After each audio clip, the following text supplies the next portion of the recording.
Assalamualaikum warahmatullahi wabarakatuh.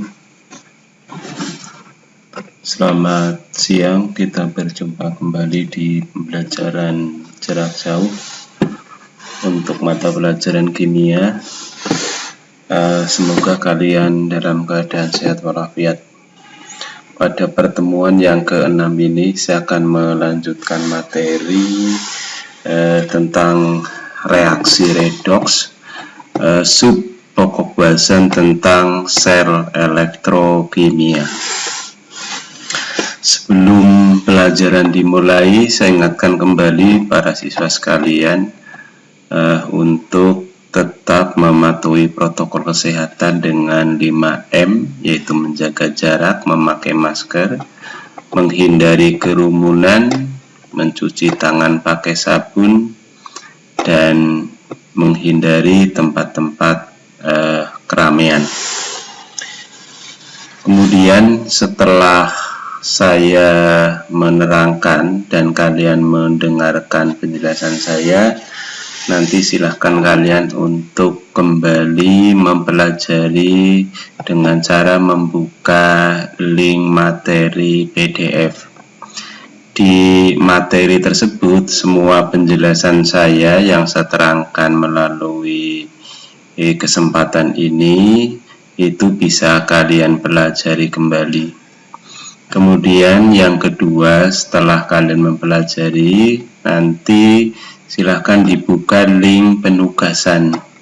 Di link penugasan itu nanti silahkan kalian kerjakan tugas-tugas yang sudah saya siapkan. Kemudian yang terakhir, nanti kalian harus mengisi rekap kehadiran atau absen kalian pada PJJ mata pelajaran kimia siang hari ini. Oke, para siswa sekalian, kita mulai pokok bahasan untuk sel elektrokimia. Sebagaimana di pertemuan minggu pertama sampai dengan pertemuan minggu ke-5, saya sudah banyak menerangkan tentang reaksi redoks. Nah, sekarang kita akan mempelajari tentang manfaat dari reaksi redoks itu sendiri. Sel elektrokimia. Jadi kalau kita mendengar elektrokimia, elektro itu berarti listrik. Kimia ini adalah suatu reaksi atau perubahan. Jadi elektrokimia adalah reaksi kimia yang menghasilkan listrik. Apa itu sel elektrokimia, kemudian manfaatnya, jenisnya, dan lain-lain nanti akan saya terangkan satu persatu. Saya akan berikan pengantar terlebih dahulu tentang sel elektrokimia, bahwa sel elektrokimia itu pemanfaatan arus listrik yang dihasilkan dari sebuah reaksi kimia. Jadi suatu reaksi kimia itu dapat dimanfaatkan arus listriknya, ataupun sebaliknya, yaitu arus listrik yang menyebabkan terjadinya suatu reaksi kimia. Ini kebalikannya. Kalau kita memanfaatkan arus listrik yang dihasilkan dari sebuah reaksi kimia dan arus listrik yang digunakan untuk sebuah reaksi kimia. Pemanfaatan sel elektrokimia ini banyak sekali kita pakai dalam kehidupan sehari-hari. Nanti kita akan bahas satu persatu. Dan salah satu keuntungan dari pemanfaatan sel elektrokimia ini adalah termasuk teknologi yang terbarukan. Ini kelebihannya dibandingkan dengan energi-energi yang berasal dari bumi, seperti minyak dan lain sebagainya. Sel elektrokimia itu nanti akan dikelompokkan atau terdiri dari sel volta dan sel elektrolisis. Apa bedanya sel volta atau sel galvani dan sel elektrolisis? Nanti akan saya terangkan di bawah. Kemudian ada beberapa istilah yang kalian harus pahami di dalam kita mempelajari sel elektrokimia, yaitu ada istilah elektroda, kemudian ada istilah anoda, kemudian ada istilah katoda, kemudian ada istilah juga larutan elektrolit. Kalau larutan elektrolit itu di bagian di semester kemarin saya sudah bahas bahwa larutan elektrolit itu adalah sebuah larutan yang dapat menghantarkan arus listrik. Ini pengantarnya. Materi pengantar yang sudah terangkan adalah bahwa larutan elektrolit itu sebuah larutan yang dapat menghantarkan arus listrik.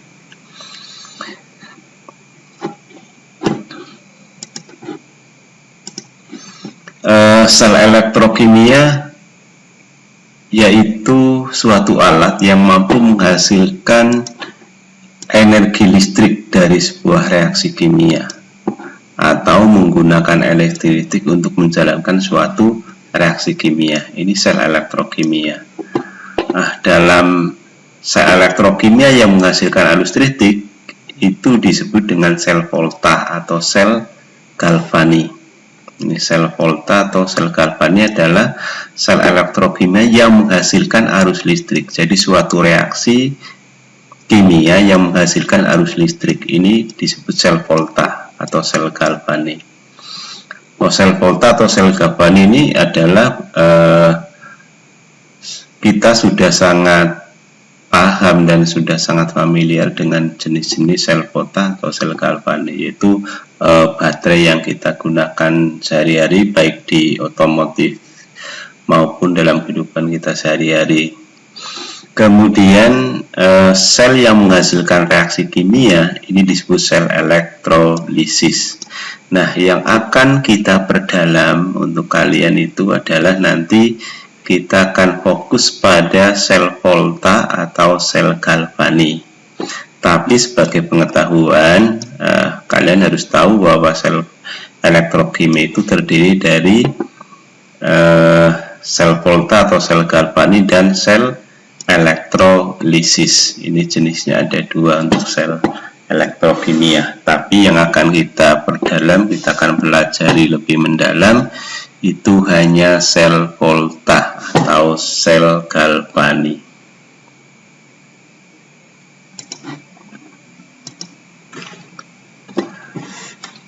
Beberapa istilah yang sering digunakan dalam sel elektrokimia yaitu dua material penghantar atau disebut dengan konduktor listrik. Ini terbuat dari logam yang disebut dengan katoda dan anoda. Katoda dan anoda ini semuanya terbentuk dari logam.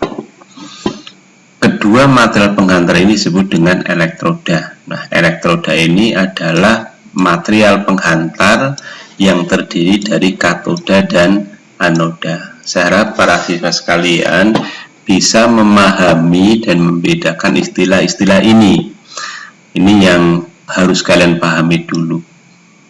Harus memahami apa itu material penghantar yang kita sebut dengan elektroda, kemudian ada katoda dan anoda. Karena nanti dalam pelajaran ini atau subpokok bahasan ini kita akan sering sekali menggunakan istilah-istilah anoda, katoda dan elektroda.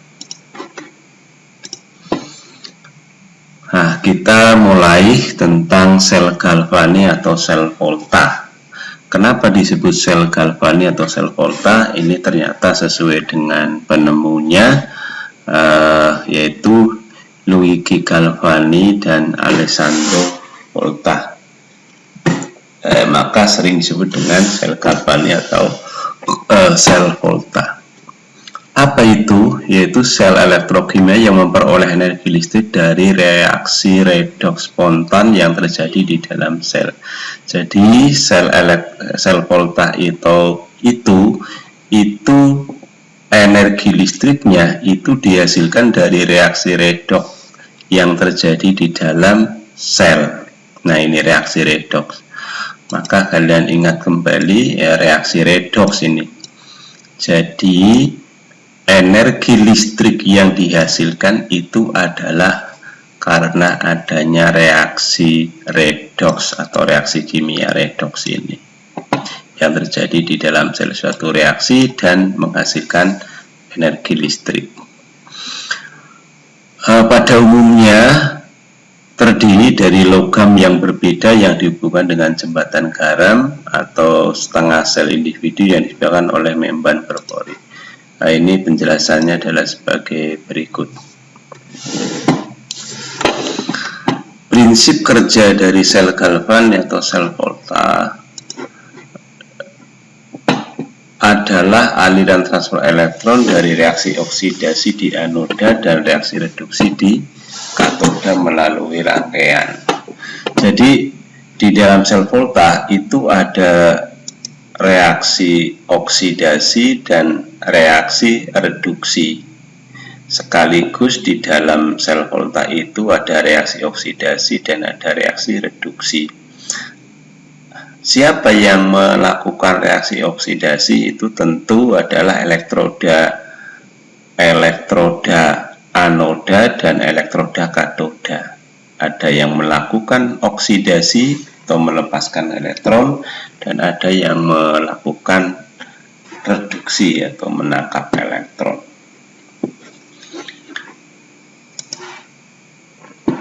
Kemudian bagaimana susunan sel volta? Secara umum sel volta itu terdiri dari anoda.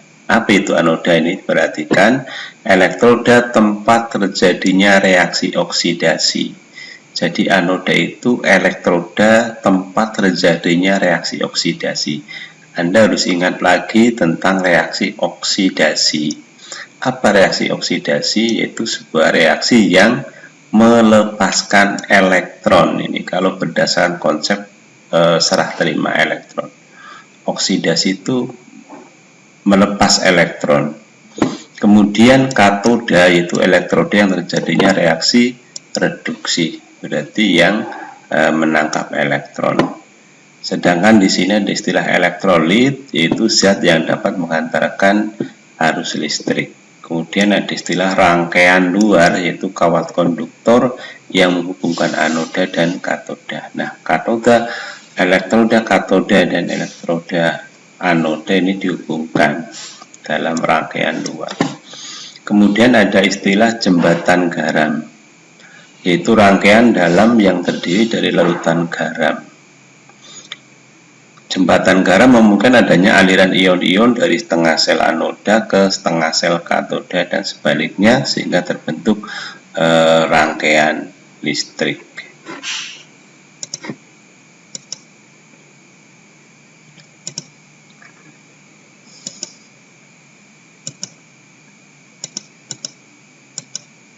Coba kalian perhatikan gambar tentang rangkaian sel volta dengan jembatan pembak garam ini.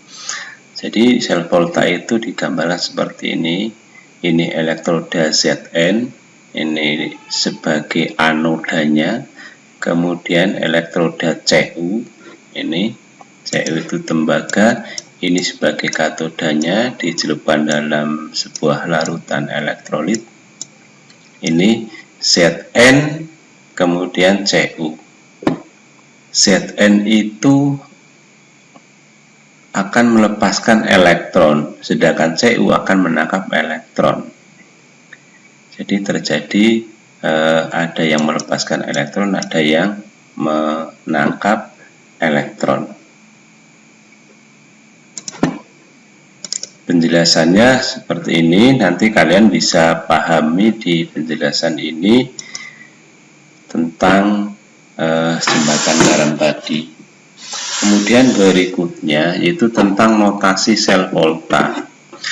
Dalam sel volta atau sel galvani tadi itu dalam perhitungan notasi kimia dituliskan notasi sel volta atau disebut juga dengan diagram sel.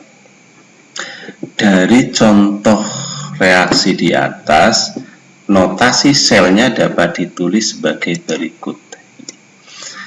Zn, ini, kemudian garis 1, Zn2 plus garis 2, Cu2 plus kemudian garis 1 Cu.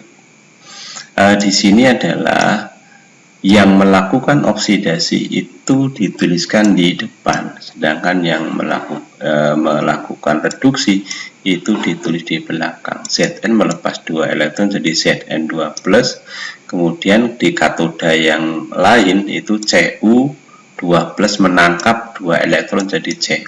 Jadi notasi selnya ditulis seperti ini. Ada juga yang menulis seperti ini, tapi yang banyak dipakai itu adalah seperti ini. Ini namanya notasi sel. Yang perlu kalian ingat bahwa logam-logam atau elektroda yang di depan itu adalah logam-logam yang mengalami oksidasi, sedangkan yang di belakang adalah yang mengalami reduksi. Dan yang di depan ini logamnya, Zn logamnya ini, atom logam, kemudian setelah dia melepaskan 2 elektron dia akan menjadi ion, maka di sini adalah ionnya, ion dari Zn. Nah sebaliknya di elektroda yang lain, di sini ionnya dulu dituliskan terlebih dahulu, baru ini logamnya atau atom Cu-nya. Jadi ionnya itu di tengah, sedangkan diapit oleh logam-logam ini. Lah bagaimana, kenapa Cu-nya tidak di depan? Ya, sebagaimana tadi saya terangkan, yang dituliskan di depan itu adalah yang mengalami oksidasi. Kemudian ada perhitungan potensial standar, potensial sel standar, atau biasa disebut dengan potensial sel saja dan disingkat dengan E-sel seperti ini. Nah, untuk menghitung potensial standar itu dipakai rumus seperti ini. Ini adalah rumus yang digunakan untuk menghitung potensial sel, yaitu E katoda, E sel katoda dikurangi E sel anoda. Jadi kalian harus bisa menentukan E sel katodanya dan E sel anodanya, baru nanti dimasukkan dalam persamaan matematika, baru dihitung.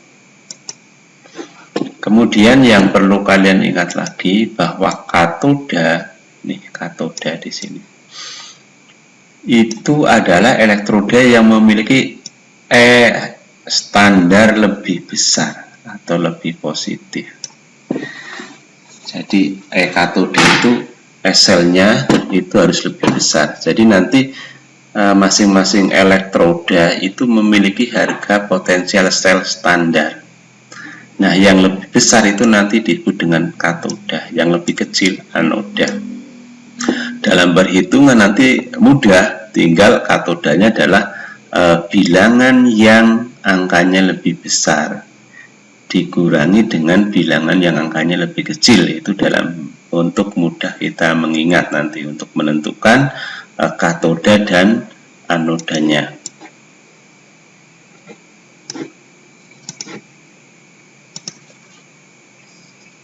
Kemudian ada data nilai potensial elektroda standar. Jadi berdasarkan penelitian sudah ditetapkan tentang harga potensial standar beberapa logam. Contoh F ini plus 2,87 volt dan seterusnya ini. Sampai dengan Li ini min 3,05 volt. Ini adalah daftar potensial standar beberapa logam. Kemudian dalam perhitungan nanti pasti diketahui ini harga E-selnya masing-masing. Kita tidak usah menghafalkan karena nanti dalam perhitungan akan diketahui. Kemudian ada reaksi spontan. Apa itu spontanan reaksi? Spontan reaksi redoks dapat diprediksi dari nilai potensial suatu reaksi redoks. Jika nilai dari hasil perhitungan nilai potensial redoks sama dengan nilai potensial sel, yaitu selisih antara katoda dan anoda jika berlangsung spontan, maka harga atau nilai atau hasil perhitungan potensial selnya harus lebih dari 0, maka dikatakan reaksinya itu spontan. Itu reaksi redox yang spontan. Kemudian ada deret keaktifan logam atau deret volta. Urutan unsur-unsur logam pada tabel potensial elektrostatik disebut dengan deret elektrokimia atau deret volta. Deret volta ada beberapa ketentuan yang harus kalian ingat. Yang pertama ini, reaktivitas unsur logam semakin berkurang dari kiri ke kanan. Jadi seperti apa sih deret logam? Nih, saya berikan gambarnya seperti ini.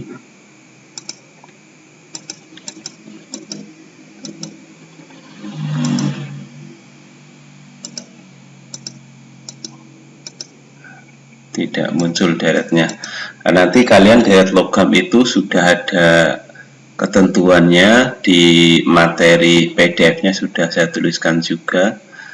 Tapi pengertian di sini di materi juga sudah saya tuliskan bahwa dari deret logam itu dari kiri ke kanan semakin berkurang reaktifnya. Jadi yang paling reaktif itu adalah di kiri, sedangkan paling tidak reaktif itu adalah ke kanan.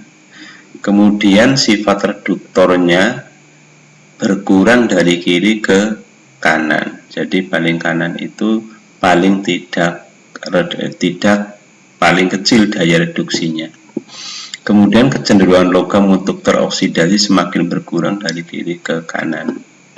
Sifat oksidator atau deoksidasi logam semakin bertambah dari kiri ke kanan, dan yang terakhir adalah kecenderungan ion logam untuk tereduksi semakin bertambah dari kiri ke kanan. Saya tidak bisa menampilkan deret voltanya karena ketutup. Oke, para siswa sekalian, saya akan memberikan beberapa contoh soal tentang perhitungan potensial sel. Diketahui data potensial logam sebagai berikut. Ini Mg, potensial selnya adalah min 2,35 volt, Cu plus 0,32 volt, dan seterusnya. Jadi diberikan data harga potensial sel untuk 5 logam ini. Pertanyaan adalah nilai potensial yang dihasilkan dari reaksi Ag plus dan Mg. Jadi Ag plus seperti ini dan Mg berapa ini? Kita ketahui Ag plus itu E-nya adalah potensial selnya adalah plus 0,79, sedangkan Mg min 2,35. Maka untuk hitungnya kita menggunakan rumus ini. Potensial sel adalah potensial sel reduksi dikurangi potensial sel oksidasi, atau potensial sel yang harganya lebih besar dikurangi potensial sel yang harganya lebih kecil. Tadi kan ada dua harga potensial selnya, yaitu 0,79 dan min 2,35. Angka 0,79 dengan min 2,35 kan tentu lebih besar ini. Maka ini yang ditelahkan di depan yang melakukan reduksi. Min 0,79 volt dikurangi min 2,3 volt, jadinya adalah positif 3,14 volt. Jadi potensial sel Ag dan Mg itu adalah 3,14. Menghitungnya cukup mudah dan sederhana, tinggal dimasukkan ke dalam rumus ini. Nah, untuk mengetahui mana reduksi dan mana oksidasi, ya, yang nilainya besar itu adalah reduksi, yang nilainya lebih kecil itu berarti oksidasi.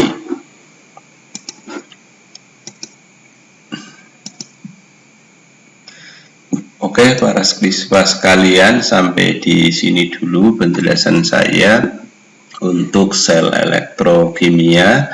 Nanti kalian perdalam lagi di materi PDF. Kemudian setelah ini silakan kalian buka link materinya, kemudian kerjakan tugas. Tetap semangat. Saya akhiri. Assalamualaikum warahmatullahi wabarakatuh.